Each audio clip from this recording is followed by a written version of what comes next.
Hello again, everyone. Welcome to this edition of the Planning Pulse. My name is Andy Ruzicka. I'm the Operations Director at Private Wealth Management. Today we're going to be talking about one of the most common questions we get as financial planners, and that's, what's my number?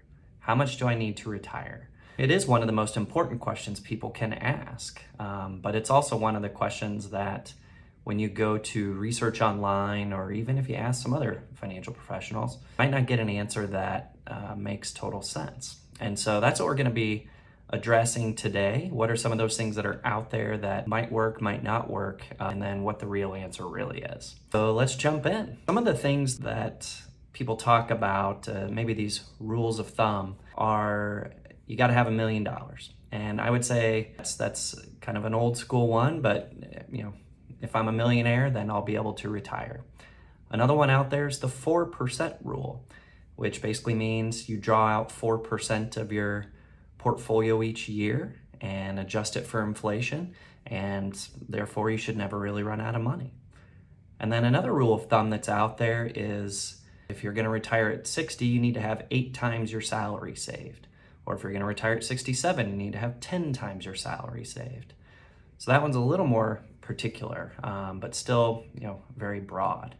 So, with these different types of rules of thumb out there, the question becomes, which one of these actually makes sense for you? The answer? None. None of them make sense. And the reason for that is they aren't specified toward your specific situation. There's no rule of thumb that can encompass all of the different factors that are special to you that will help determine what your number is. So let's just go through some of the issues with some of these rules of thumb. So for the $1 million, as mentioned, this one's just outdated and there's no basis and strategy on it. It was just kind of a number that's been out there for quite a while that seems like a lot of money, $1 million, and it is a lot of money.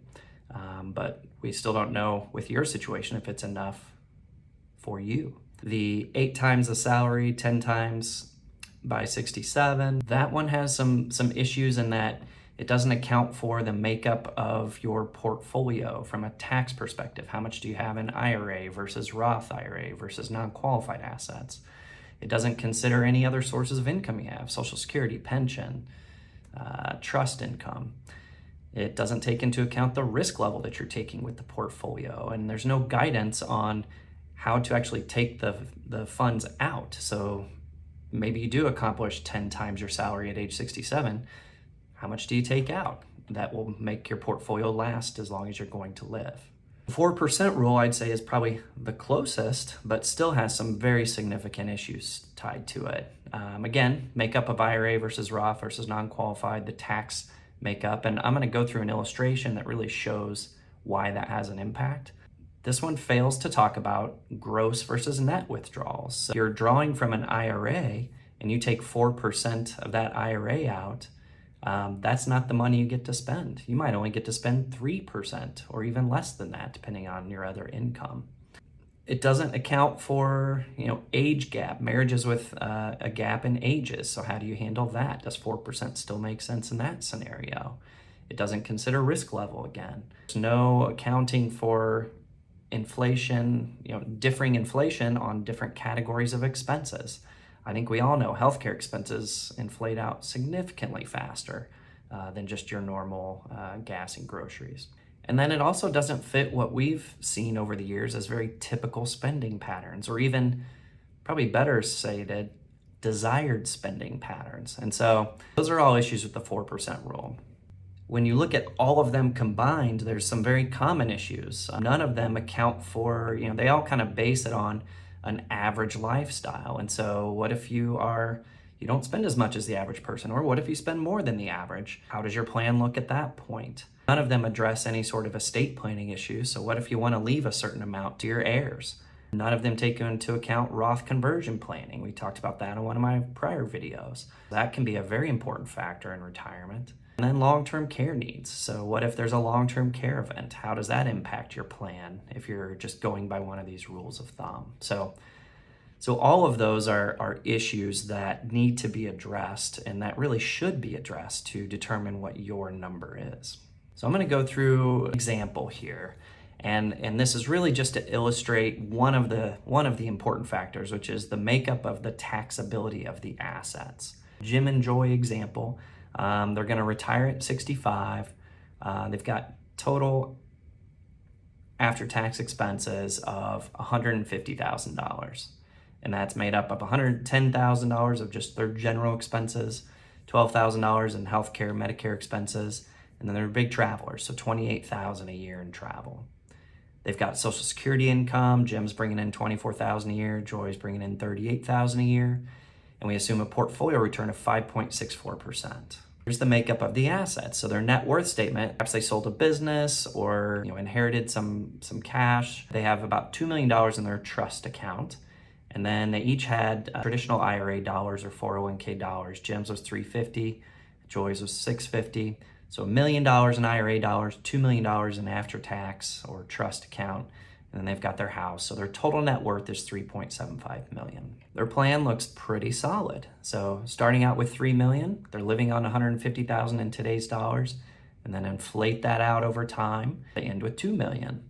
They're pretty happy with that plan, and most people would be. But let's flip it just a little bit. So using all the prior same assumptions, $150,000 of expenses, same Social Security, same rate of return, exact same net worth. But in this scenario, they've only got $500,000 in after-tax accounts, and they've got $2 million in their IRAs. This is more of a scenario that we see with people that have plunked a lot of money into their 401ks, or maybe they had a pension that they were able to roll over, things like that. So exact same net worth, exact same top dollar amount, which is what the rules of thumb are talking about, but a different makeup of that tax situation. And so what does their plan look like?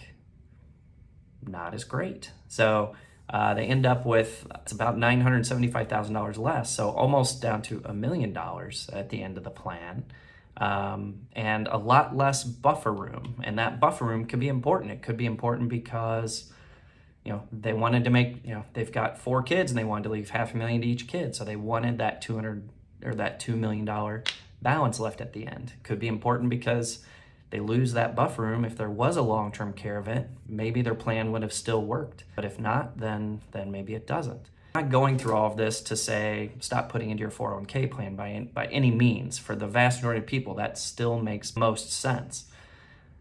But what I'm saying is you can't use these rules of thumb to say, all right, well, you need $3 million because in this scenario, $3 million does not equal $3 million in both scenarios. So what does all this really mean? There is an answer to the question of what is my number? And the answer is, come see us. We'll tell you exactly what your number is. And we're going to take into account all the important factors that are needed to determine that number. And it will be specific to you and your situation. So don't follow those rules of thumb. Keep saving. On top of retirement planning, I always like to remind everybody of all the different types of planning that we can provide here at PWM.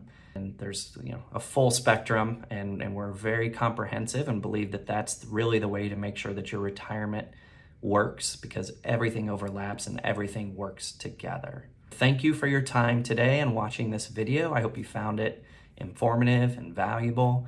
And again, if you're interested in what your number is, please don't hesitate to reach out to us. Take care.